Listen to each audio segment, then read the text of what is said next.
The mystery of Roanoke did not begin with a disappearance. It began with a decision made by one man, a decision that would leave an entire colony isolated on the edge of the unknown.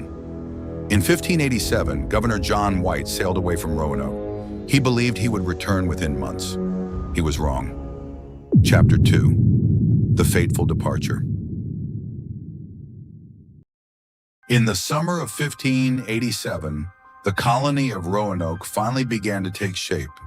The first homes had been built, fields were being prepared for farming, children's voices echoed across the new settlement.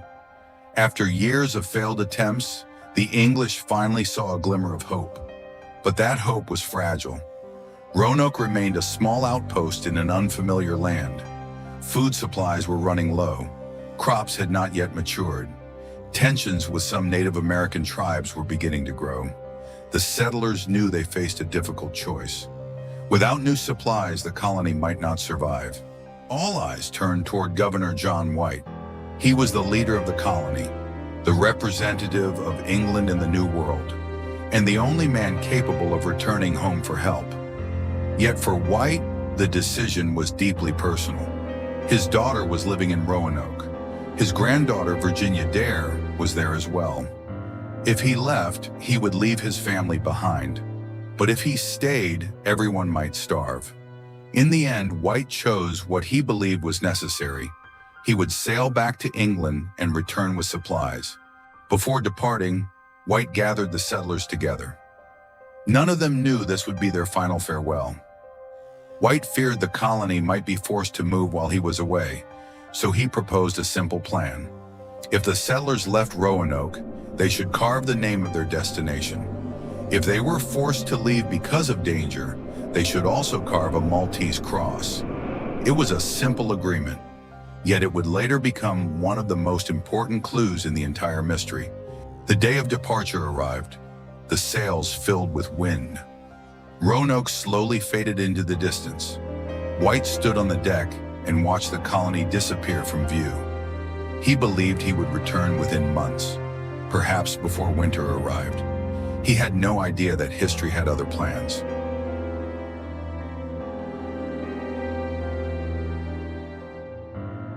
When White arrived in England, Europe stood on the edge of war.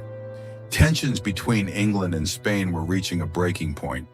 In 1588, Spain launched the mighty Spanish Armada. England mobilized every available ship. National survival became the priority. Roanoke was forgotten. The settlers were forgotten. Virginia Dare was forgotten.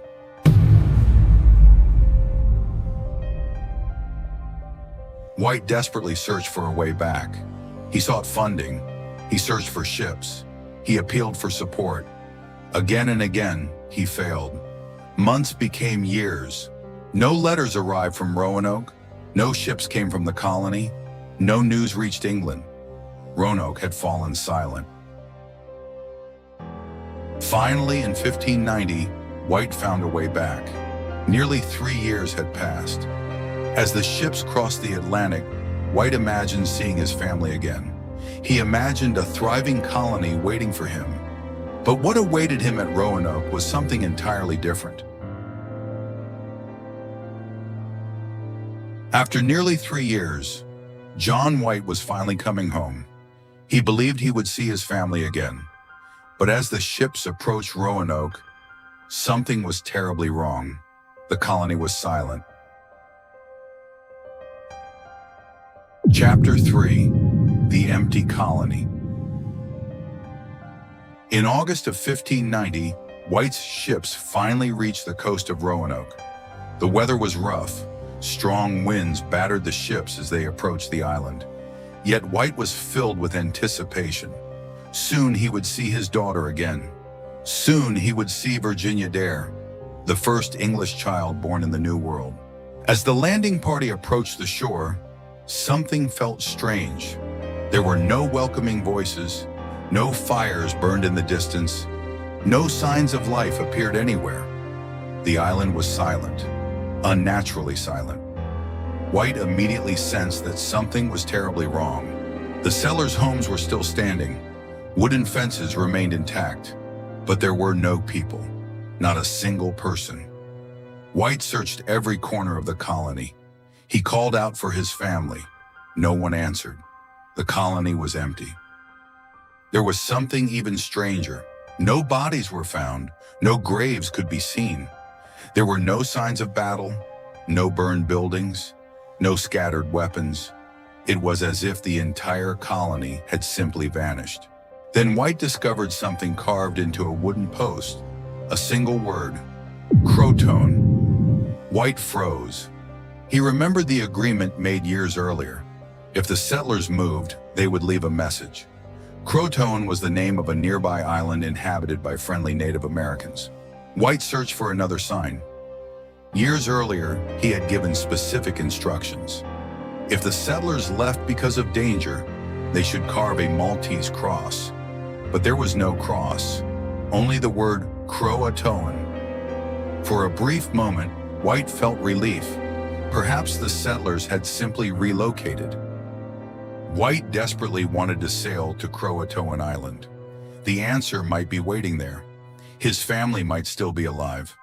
But nature had other plans. A violent storm was approaching, and once again Roanoke's mystery would deepen. The search for the missing colonists would continue in Chapter 4. Chapter 4: The Search for Answers. White carefully studied the carving. Croatoan was not an unfamiliar name. It referred to a nearby island south of Roanoke. Friendly Native Americans lived there. White believed the settlers may have relocated. The mystery finally seemed solvable. White wanted to leave immediately. Every hour mattered. His daughter might still be alive. Virginia Dare might still be alive. The settlers might be waiting for help. White urged the sailors to prepare for departure. But the weather began to change. Dark clouds gathered over the Atlantic. Winds became stronger. Waves crashed against the ships. The sea was becoming dangerous. A violent storm was approaching. White begged the captains to continue. He was closer than ever to finding his family. But the sailors feared for their lives. The storm threatened to destroy the ships. In the end, the captains refused. The voyage to Croatoan was abandoned. The ships turned away from Roanoke. White stood silently on the deck. He watched the island disappear into the distance. He did not know it then. This would be the last time he ever saw Roanoke, and the last chance to find his family. John White returned to England. He never found his daughter. He never found Virginia Dare. He never discovered what happened at Roanoke. The lost colony vanished into history, but the mystery was far from over. For more than 400 years, people have searched for answers. Archaeologists, historians, and explorers have all tried to solve the mystery. Did the settlers join a Native American tribe? Were they killed? Or did something else happen entirely? The theories begin in Chapter 5. Chapter 5: Theories of the Lost Colony. When John White left Roanoke for the final time, he carried only questions. He never found his family. He never learned what happened to the settlers. More than 4 centuries later, the mystery remains unsolved. But historians have proposed several possible answers. Some are supported by evidence, others remain controversial. To understand what happened to Roanoke, we must examine the theories. The most widely accepted theory begins with a single word: Croatoan. The settlers may have relocated to Croatoan Island. Food was scarce at Roanoke. Life was becoming difficult. Moving to a friendlier region may have seemed logical. Historical records suggest the Croatoan people maintained friendly relations with the English. Some historians believe the settlers were welcomed into the tribe. Over time, the two groups may have blended together. Centuries later, investigators discovered intriguing clues. On Hatteras Island, archaeologists found European artifacts, metal tools, weapon fragments, pieces of pottery. Some experts believe these objects may have belonged to Roanoke settlers. If true, the settlers may have survived far longer than anyone realized. Another theory suggests the settlers never went to Croatoan at all. Instead, they may have moved inland. Some maps created by John White contain unusual markings. One hidden symbol appears to indicate a possible settlement. Archaeologists have spent years investigating the area. The evidence remains inconclusive. Not every theory has a peaceful ending. Some historians believe the settlers were attacked. Tensions between tribes and colonists sometimes turn violent. Disease, famine, and conflict may have weakened the colony. Yet there is a problem with this theory. No evidence of a battle was found at Roanoke. No bodies, no weapons, no mass graves. Perhaps there is no single answer. The settlers may have divided into smaller groups. Some may have joined Native American tribes. Others may have moved inland. Some may have died from disease or starvation. History is often more complex than a single explanation. Today, no theory has been proven beyond doubt. The mystery of Roanoke remains unsolved. Yet modern technology may finally provide new answers. Archaeologists continue to investigate. New discoveries are still being made. The investigation continues in Chapter 6. Chapter 6: Modern Investigations. For centuries, the fate of Roanoke remained hidden in the shadows of history. The settlers vanished, the clues were few, and the mystery endured. But modern investigators refused to give up. Armed with archaeology, science, and technology, they returned to the search. Could the answers finally be found? One of the most important investigations took place on Hatteras Island. This island was once known as Croatoan, the very name carved at Roanoke. Archaeologists uncovered European artifacts buried among Native American settlements. These discoveries renewed interest in the integration theory. Perhaps some settlers truly survived among the Croatoan people. In the 1930s, researchers made a surprising discovery. One of John White's maps appeared to contain hidden markings. Beneath a patch of paper was a concealed symbol. Some experts believe it represented a planned inland settlement. If true, the settlers may have moved far from Roanoke. The mystery suddenly became much larger. In recent years, archaeologists began excavating a location known as Site X. The site lies inland from Roanoke. Excavations uncovered European pottery fragments and other artifacts. Some researchers believe these items may be connected to the Lost Colony. Others remain skeptical. The debate continues. Today's investigators have tools John White could never have imagined. Satellite imaging, ground-penetrating radar, digital mapping, advanced archaeological analysis. Every year, new techniques reveal new information. The search continues with greater precision than ever before. Yet every discovery raises new questions. No artifact can tell the complete story. No excavation has revealed the fate of every settler. The evidence remains incomplete, and uncertainty still surrounds Roanoke. More evidence exists today than ever before, yet the mystery remains unsolved. Some clues point toward survival. Others suggest a darker fate. Perhaps the truth lies somewhere in between. In the final chapter, we examine what may be the most likely explanation of all. The mystery concludes in Chapter 7.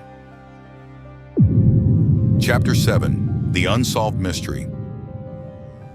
More than 4 centuries have passed since the settlers of Roanoke vanished. Generations have searched for answers. Explorers, historians, archaeologists. Yet the mystery remains unsolved.